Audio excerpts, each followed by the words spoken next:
Sur les orientations budgétaires, il nous a paru pour le groupe des non-inscrits que d'abord la délibération était très mince, avec peu de chiffres, et en fait c'est le premier budget qui est vraiment voté, enfin qui va être voté par cette municipalité en place, puisque le précédent budget était un budget de transition,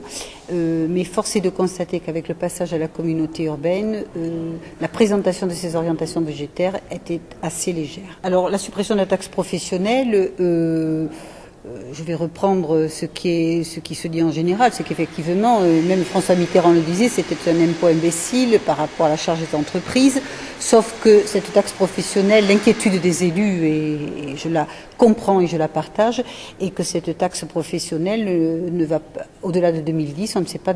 comment elle va être compensée, c'est la grande interrogation. Ensuite, qu'autour de la taxe professionnelle, il y ait le débat qui s'installe aussi sur la réforme des collectivités territoriales. Je pense que chaque élu pense que maintenant il faut une clarification de compétences, voilà, qu'on sache exactement ce que font les communes, les départements, les régions et l'État aussi. Mais cette taxe professionnelle aurait dû normalement, si elle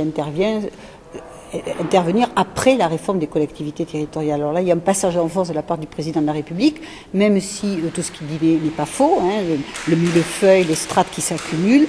voilà, et ça a nécessité un long débat autour d'un vœu, hein, puisque ça n'était pas a priori et à proprement parler une délibération du conseil municipal.